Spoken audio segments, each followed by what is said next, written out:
Hey guys, so I actually had my lunch outside today and wanted to just share a few things about the benefits, of course, of being outside, but get into the details of that.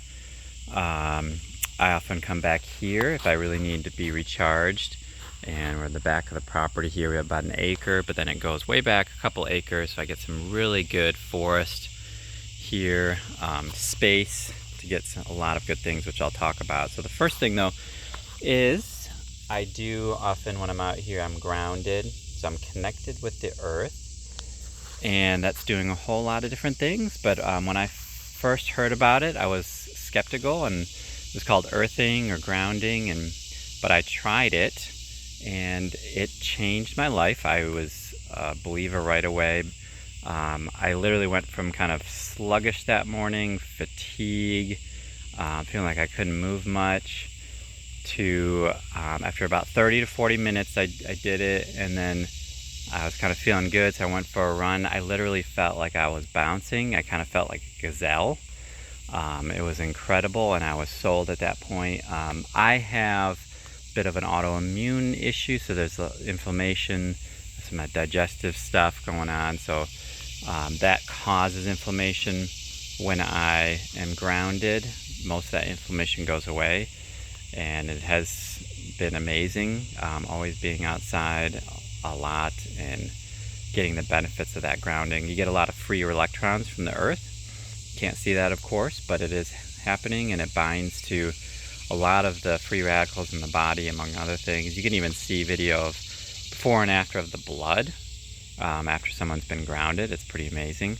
One guy to look up for this his name is Clint Ober. He's probably the biggest guy with most knowledge about this. So that's one thing. Other thing is just being outside in the light. Again, we've talked a little bit about this, but full spectrum light.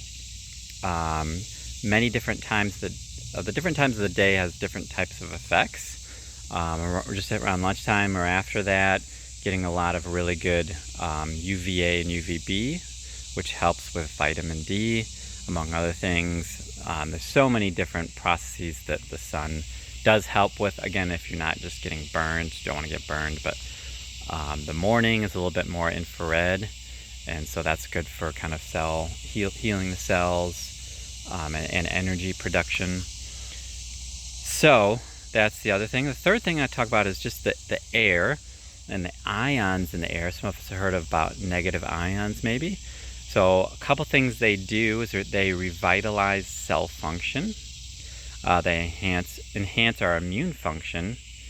They purify the blood.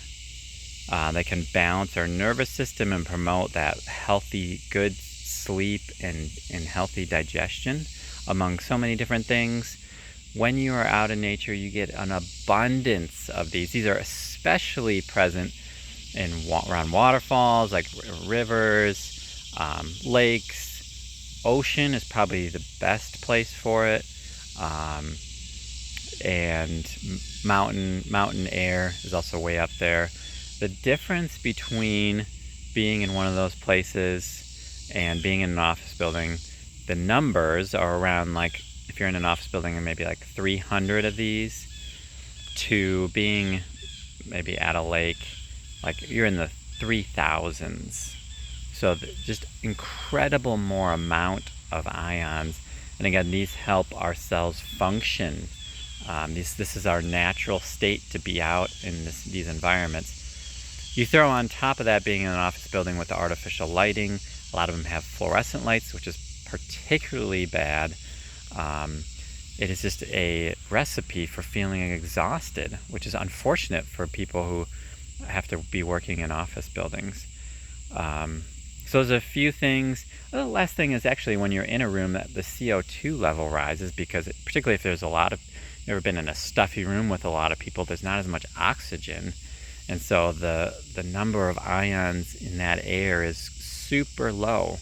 So why it is so healthy to get outside, take that walk, possibly if you can get grounded. All these things are going to increase your energy and your work production. So just a few things as far as getting outside. Thanks.